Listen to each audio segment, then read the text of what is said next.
L'homme en question, ils entraient dans une pièce et ils avaient des relations sexuelles avec les masseuses, entre guillemets, qui n'en étaient pas vraiment. On a juste accouché avec un homme, l'homme paie Chantal, voilà, on vend nos services sexuels. Par jour, on était peut-être à 5 relations. Tout ce qui s'est passé, je vois tous ces hommes qui sont passés sur moi. Je me dis.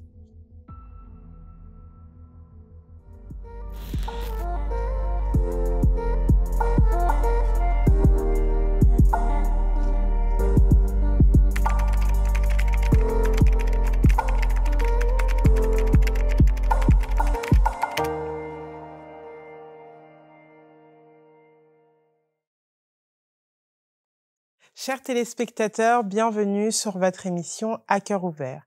Et comme pour son habitude, nous allons rechercher pour vous des témoignages poignants. Je reçois aujourd'hui, de manière anonyme, sur le plateau, une personne qui va venir nous raconter comment est-ce qu'elle a été, pendant 10 ans de sa vie, vendeuse de charme, ou peut-être pour mes confrères camerounais, Chiza. Pendant 10 années, cela a été son métier. Je vais donc me tourner vers elle pour que l'on puisse écouter son témoignage. Bonjour, comment vas-tu? Bonjour, très bien et toi? Ça va, ça va. Est-ce que tu peux un peu nous relater ton parcours? Ce que je vais vouloir connaître en premier temps, c'est quelles sont les causes? Qu'est-ce qui t'a poussé à vouloir, devenir escort girl? Et surtout, d'où viens-tu? Très bien. Je suis là pour ça, du coup, je vais vous expliquer mon parcours. Alors, je suis né en Afrique, dans une famille très pauvre. Mon père nous a abandonnés très tôt. Ma mère a dû nous élever, nous, ma grande sœur et mon petit frère, toute seule. Pour ce faire, elle vendait dans les marchés. Tout ce qu'elle pouvait trouver, elle le vendait uniquement pour pouvoir mettre de la nourriture sur la table et nourrir ses enfants. Du coup, c'est un peu l'environnement dans lequel j'ai vécu et je me suis toujours fait une promesse, c'est que je sortirai ma mère de là. Peu importe le moyen. Pour vous dire vrai, je connaissais pas les tenants et les aboutissants de ce que j'aurais à faire dans ma vie, mais je m'étais toujours fait cette promesse. Du coup, en grandissant, j'ai aidé ma mère, je faisais des petits boulots, mais c'était jamais assez. On était toujours dans le besoin. On avait toujours faim. J'avais cette faim Alors, qu'est-ce constante. que tu entends par, «on avait toujours faim»? Vous aviez faim parce que vous ne mangiez pas en termes de nourriture ou vous aviez faim de survivre et de sortir de cette misère? Un peu des deux. Honnêtement, un peu des deux. On mangeait pas à notre faim. Étant plus jeune, j'ai jamais connu le fait d'avoir un ventre vraiment plein. Manger jusqu'à satiété, je n'ai jamais connu ce sentiment-là. Et faim de sortir de cette misère dans laquelle nous étions. D'accord. Donc, excuse-moi, je me permets de t'interrompre. Donc, tu es né en Afrique. Dans le cadre de l'anonymat, on va pas préciser le pays. Tu grandis du coup dans une famille monoparentale. Où est ton père pendant ce temps-là? Il nous a abandonnés. Donc ton père vous a abandonné ta maman et tes frères et sœurs et toi. Ta maman donc se débrouille en faisant les marchés et pour vous nourrir et pour vous scolariser? Est-ce que du coup, pendant ton enfance, tu vas à l'école, tu fréquentes de bonnes écoles? Quelle est un peu, l'enfance que tu vis, dans ton pays, natal?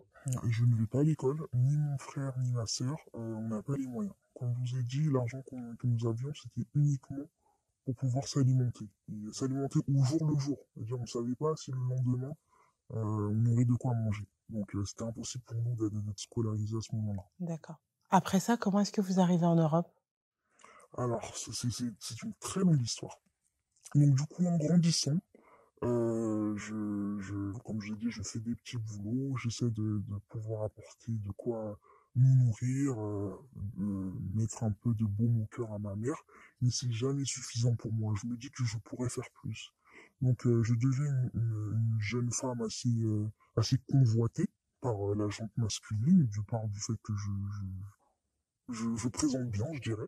Tu es belle, Voilà. tu peux le dire sans Ouais, c'est vrai. prétention aucune.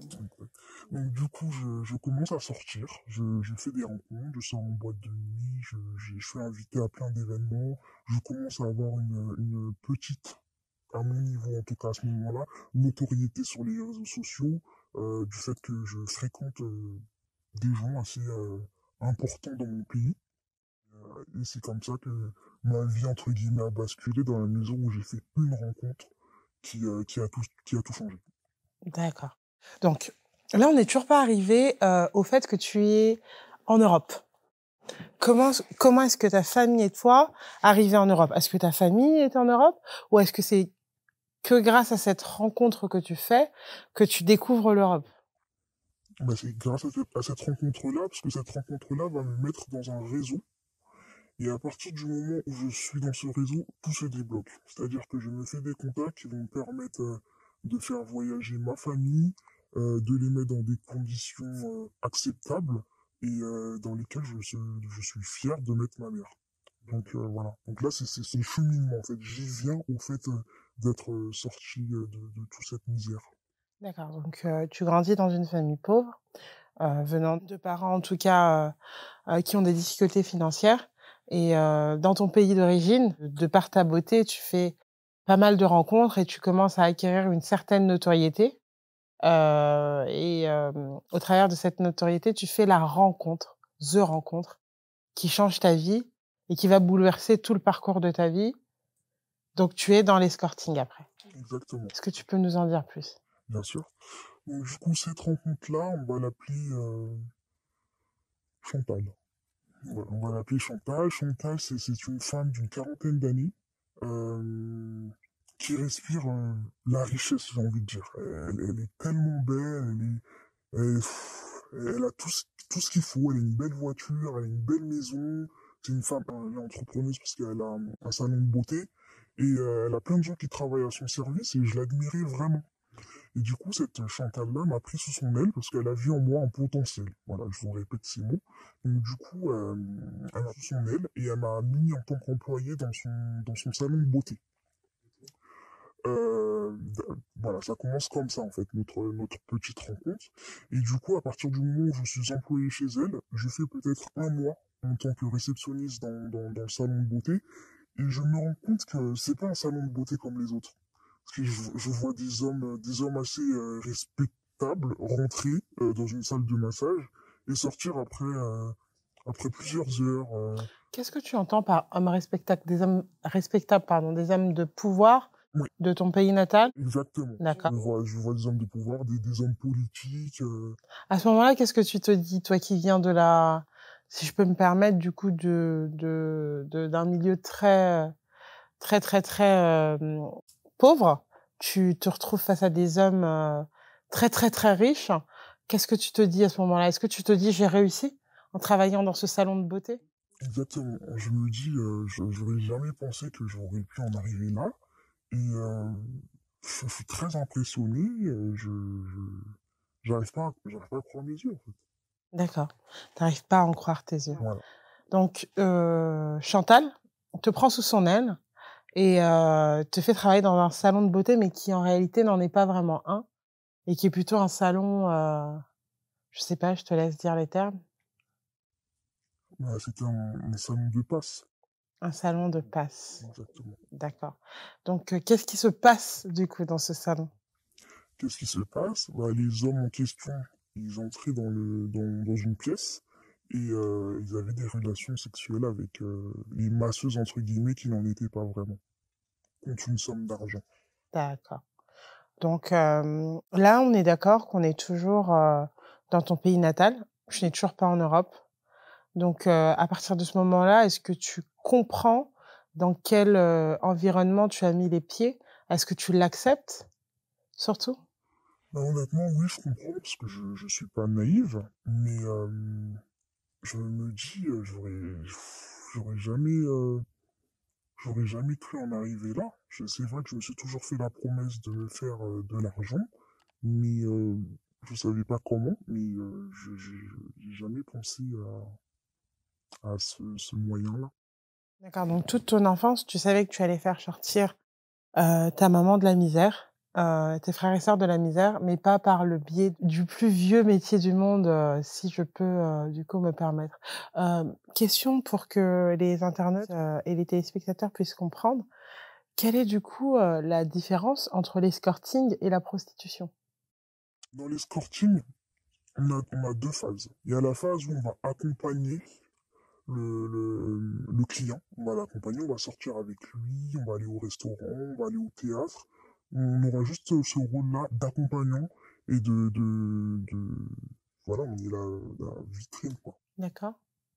J'aimerais revenir sur un point. J'aimerais revenir sur un point, c'est la transition entre le moment où je suis avec ma famille, où on manque de tout, on est dans la pauvreté extrême, à celui où je suis une jeune femme, pas encore accomplie, mais une jeune femme qui a mûri, qui a grandi, et qui s'est fait une petite notoriété sur les réseaux sociaux. Entre ce laps de temps-là, j'ai fait la rencontre d'un homme. Et je dirais que c'est cet homme-là qui a eu un impact très important euh, sur ma vie. D'accord. Quel a été cet impact?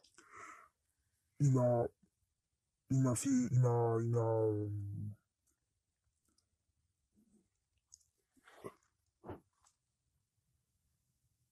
désolé, désolé parce que là je suis un petit peu stressé. Du coup, quel a été cet impact-là? Cet impact-là, c'est la première fois que j'ai une relation avec un homme. C'est la première fois où j'explore ce côté féminin que je n'avais jamais connu auparavant. C'est la première fois que j'ai une relation sexuelle avec un homme. C'est la première fois que je vais au restaurant. Il a été ma première fois dans la découverte du monde, en fait, tout simplement. Et cet homme-là, malheureusement, pour moi, j'ai envie de dire, il était marié. Du coup, il a fait qu'un petit passage éclair dans ma vie, mais j'ai quand même voulu souligner son passage-là qui a fait de moi qui je suis aujourd'hui. OK. Et qu'est-ce qui fait que, ce passage-là a eu autant, d'impact sur ta vie et sur toute la prise de tes décisions? Est-ce que c'est parce que tu t'es dit: «Moi, venant, du néant, on m'a regardé, on m'a donné de la valeur»? Quelle a été, ta pensée à ce moment-là? Ouais, c'est exactement ce que j'ai ressenti. Je n'aurais jamais cru qu'on puisse me porter d'attention, qu'on puisse avoir des, de l'égard envers ma personne, parce que d'où je viens, on est tellement conditionné uniquement à chercher de quoi manger que je savais pas qu'il y avait une autre vie que celle-là. Et c'est cet homme-là qui m'a fait découvrir tout ça. Tu as quel âge à ce moment au moment de la rencontre? J'ai 19 ans, D'accord, donc de ta tendre enfance jusqu'à tes 19 ans, tu vis une vie de souffrance. exactement. Tu vis une vie de souffrance, tu n'es pas forcément, à l'aise financièrement ou tu vis clairement dans la pauvreté avec ta famille Je survis. ou voilà, ton seul but, c'est de manger. Exactement. Donc à 19 ans, cet homme te sort du néant, de par ta beauté, il te fait entrer dans un nouveau milieu où tu rencontres, comme tu nous as dit, plus tard, cette madame Chantal qui te propose, un travail dans ce salon de beauté qui n'en est pas vraiment un. Tu rencontres donc, des hommes politiques, des personnes qui ne viennent absolument pas du milieu, dans lequel tu as pu grandir. Qu'est-ce qui se passe après ça? Mais après cela, Chantal me prend sur le côté et elle m'explique que, comme j'ai bien pu le constater, le fait que ce soit un salon de beauté n'est qu'une apparence. Et elle m'explique les vraies activités du salon, c'est-à-dire la prostitution. Là, à ce moment-là, c'est la prostitution, honnêtement. On a juste accouché avec un homme, l'homme paie Chantal, voilà. On vend nos services sexuels. Et vous, du coup, derrière, vous recevez quoi? On recevait un salaire, Qui était en fonction. conséquent? Bah pour moi, honnêtement, c'était vraiment très conséquent. Et c'est un salaire en fonction du nombre d'hommes avec lesquels on a couché. Donc, dans la journée, je veux dire. Et j'ai jamais vu autant d'argent de ma vie. Je me suis dit, on peut se faire de l'argent comme ça. J'étais vraiment... Sans forcément aller vendre au marché, Exactement. OK. Donc est-ce que si c'est pas trop indiscret, est-ce que, tu peux, donc nous dire combien de relations sexuelles as-tu pu avoir durant tout ce temps-là? Ça peut rester personnel si tu le souhaites. Non, ça me dérange pas, ça me dérange pas. Après, il faut savoir que j'ai quitté hein, ce salon de beauté-là, mais le temps que j'ai fait là-bas, j'ai fait à peu près 3 ans. Par jour, on était peut-être à 5 relations par jour. Et voilà, après, je vous laisse faire le calcul. Relations par jour. Ouais. Waouh, waouh, waouh, waouh, waouh, waouh. Donc tu quittes ce salon de beauté. Qu'est-ce qui te fait quitter ce salon de beauté? Ben, c'est une rencontre. C'est une rencontre d'un client dans ce salon-là qui était devenu mon client régulier D'accord. et qui m'a proposé autre chose, tout simplement. Il m'a dit t'es une belle femme, t'as beaucoup de possibilités, euh, ne reste pas là à faire de la prostitution et va voir autre chose. Et je t'aiderai. Moi, naïvement, je pensais qu'il allait me proposer un travail dans un bureau, mais pas du tout. Qu'est-ce qu'il te propose à ce moment-là? Là, il me propose d'être escorte. C'est à ce moment-là que je fais la bascule entre la prostitution et l'escorting. D'accord. C'est-à-dire que je l'accompagne un peu partout, que ce soit en Afrique, ailleurs, en France, dans des pays du Moyen-Orient. Euh, j'ai des relations sexuelles avec lui, avec ses amis, et voilà. Et je me fais vraiment beaucoup d'argent pour le coup. Est-ce que tu peux nous donner une somme, un montant? Je peux pas vous donner une somme, mais je peux vous dire que j'ai acheté une maison à ma mère. J'ai acheté une maison à ma mère en Afrique. J'ai fait venir ma mère en France avec ma soeur et mon frère. Je leur ai acheté une maison en France. Je suis moi-même propriétaire d'un appartement dans 2 pays. Et voilà, c'est pour vous donner Un ordre d'idée. un ordre d'idée. D'accord. Très sage d'ailleurs, je trouve, de ne pas forcément nous dire un montant pour peut-être ne pas inciter nos chers téléspectateurs à vouloir se lancer dans la quête de l'escorting. Donc cette fameuse rencontre te prend du coup pour lui, mais pas que, pour son cercle également, et te fait venir en Europe, et tu deviens donc l'objet sexuel de lui et son entourage. Exactement. Pas qu'en Europe d'ailleurs. Comme je vous ai dit, il me faut voyager partout. Il me fait rencontrer des connaissances à lui. Je deviens l'objet de ces connaissances-là, des amis de ces connaissances-là. Je me crée un réseau en fait. Et voilà. Très bien. Et donc, quelle est la suite de cette Ouais, chose-là? alors quelle est la suite? De par tous mes voyages, les grands hôtels dans lesquels je réside, euh, tout ce lifestyle, je dirais, je me crée une communauté encore plus grande sur les réseaux sociaux. Donc, tu deviens influenceuse? Je deviens influenceuse. Donc, juste une question. Est-ce que les personnes qui te suivent à ce moment-là, tu leur fais comprendre que tu es dans l'escorting ou tu leur vends du rêve? Absolument pas, je leur vends du rêve. Je, je, je dévoile pas mes activités. Je leur montre certes mes voyages en première classe, en jet privé, dans les plus beaux hôtels du monde, mais je dévoile pas ce que je fais. Je dévoilerai jamais ce que je fais. Pourquoi jamais? Pas que j'en suis, bah ouais, j'en suis pas fier. Bon, certes, ça m'a apporté beaucoup, ça m'a beaucoup apporté en termes de matériel, mais je sais pas, j'en suis pas forcément fier, quoi. Moralement, tu n'en es pas sûr. Voilà, intérieurement, je suis détruite, je suis plus la même personne qu'à mes 18 ans. Certes, j'ai accumulé beaucoup de biens, beaucoup de faste, de, beaucoup de choses que beaucoup de personnes envient. Mais voilà, si j'ai un message à faire passer, je dirais que tout ce qui brille n'est pas de l'or et qu'il faut pas se fier à ce qu'on voit sur les réseaux sociaux. Très bien, très bien.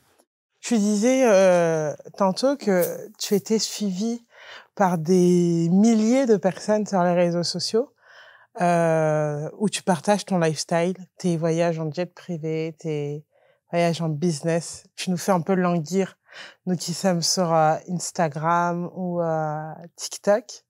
Comment tu es amené à connaître toutes ces personnes-là? Comment se fait la connexion? C'est très simple. Ça, c'est les milieux qu'on fréquente. On est amené à rencontrer beaucoup de personnes, on est amené à rencontrer beaucoup d'autres influents. Après, moi, je viens d'Afrique, comme je vous ai dit. J'ai été amené à rencontrer beaucoup d'influenceuses africaines, d'un peu partout en Afrique, que vous suivez tous certainement. On est amis. Tu peux nous dire des noms? Non, je n'oserais pas.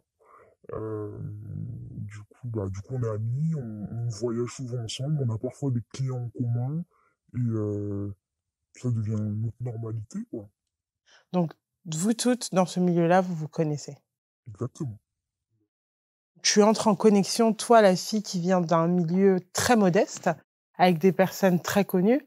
Est-ce que tu comprendrais si certaines personnes qualifieraient ce chemin de chemin facile? Bien sûr. D'accord. Mais si j'ai bien compris, tout ce que tu as vécu durant ces dernières années n'a pas forcément été facile. Tu as été quand même l'objet sexuel de certaines personnes. Tu as quand même dû aller à l'encontre de tes principes. Donc, mais tu considères quand même ce chemin comme le chemin de la facilité. On est bien d'accord. Bien sûr, bien sûr. Très bien. Qu'en est-il aujourd'hui? Qu'en est-il aujourd'hui? Cette vie-là, elle est derrière moi. J'ai rencontré un homme qui est très loin de tout ça. Il est carrément pas au courant de mon passé. D'accord. Tu lui as caché. Ah bah oui, parce que je suis pas fier de moi. C'est une personne qui vient d'un milieu financier très élevé? Très élevé, non, mais il gagne assez bien sa vie, ce qui me permet de ne pas travailler. D'accord. D'accord, d'accord. Du coup, qu'est-ce qui te pousse à te marier? Qu'est-ce qui me pousse à me marier? J'ai l'impression d'avoir fait le tour, de m'être assez usé, d'être, d'avoir perdu, pardon, toute foi en l'humanité. Je me reconnais pas. Quand je me regarde devant un miroir, je vois plus cette personne innocente. Je vois tout ce qui s'est passé. Je vois tous ces hommes qui sont passés sur moi. Je me dégoûte. Tu te vois un peu comme un objet, Voilà, comme un monstre? je me vois comme un monstre, exactement. Je me dis, soit ma vie elle change, soit je mets fin à mes jours, quoi. Je D'accord. vais jusqu'à cet extrême-là. D'accord. Donc, tu arrives au point de vouloir mettre fin à tes jours et tu as encore une nouvelle rencontre. Ton ange gardien te met sur ton chemin encore une nouvelle rencontre. Et qu'est-ce qui se passe? Comment vous apprenez à vous rencontrer? Où est-ce que vous vous rencontrez? Là, on se rencontre dans un hôtel, à la réception. C'est une rencontre toute bête. Je m'y attendais vraiment pas. Et voilà, on apprend à se connaître. Je découvre, pardon, l'amour véritable. Et voilà, je ne parle pas de mon passé. Je ne parle pas de mon passé parce que je souhaite moi-même effacer cette partie-là de ma vie. J'ai pas envie de l'entraîner dedans, quoi. D'accord. Vous vous mariez en combien de temps? On se marie assez rapidement. On se marie en 9 mois. En 9 mois. Donc en 9 mois, tu fais la rencontre de celui qui est aujourd'hui ton mari, que tu rencontres à la réception d'un hôtel, sûrement après avoir fait ton travail. Et aujourd'hui, vous êtes mariés. T'as combien d'enfants? J'ai un enfant. T'as un enfant. Ouais. Marié, un enfant. Et qu'est-ce que tu dirais à ton toi d'il y a 10 ans? Je lui dirais, comme je l'ai dit plus tôt dans l'interview, je dirais tout ce qui brille n'est pas de l'or. Ne te laisse pas, ne te laisse pas aveugler par tout ce que tu vois. Sois, sois moins naïve. Il y a d'autres chemins. Il y a d'autres chemins pour arriver à tes fins. D'accord. Et si tu devais donner un conseil à une personne qui nous suit là, au travers son écran, quel conseil lui donnerais-tu? Je lui dirais de se lever, d'aller chercher un travail honnête, un travail où elle pourra se regarder devant le miroir et quand elle aura son salaire à la fin du mois, elle se dira ça a été dur, mais moi je l'ai fait à la sueur de mon front et honnêtement et sans perdre mes valeurs. Nous te remercions et nous arrivons du coup au moment fatidique de notre émission où nous allons te demander est-ce que tu souhaites révéler ton identité. Souhaites-tu révéler ton identité ou rester dans l'anonymat? Je souhaite rester dans l'anonymat. Après, comme je vous ai dit, je suis suivi sur les réseaux sociaux. Si vous faites certaines déductions, vous pouvez savoir qui je suis. Donc je vous laisse le soin de faire cela, mais pour l'instant, je reste dans l'anonymat. Donc, le plateau d'À Cœur Ouvert est aussi un plateau rempli de tolérance. Nous acceptons que les personnes puissent témoigner dans l'anonymat total. C'est la décision que cette personne a fait aujourd'hui. Et ce que je vais lui poser comme dernière question, car nous arrivons à la fin, que peux-tu dire comme message? Quel message aimerais-tu faire passer aux téléspectateurs qui nous regardent actuellement concernant le parcours que tu as eu? Euh, je dirais d'avoir un esprit ouvert, de pas forcément être toujours dans le jugement. Vous ne connaissez pas le vécu des gens. Euh, et d'être heureux, quoi. Nous te remercions. Chers téléspectateurs, nous vous remercions d'avoir suivi cette émission, ce témoignage, et d'être présents lors de chacune des diffusions d'À Cœur Ouvert. C'est vraiment avec la main sur le cœur que j'adresse ce message à une personne qui se retrouve dans la situation que notre anonyme vient d'évoquer. Chaque chose en son temps. N'enviez la vie de personne. Soyez acteur principal de votre vie.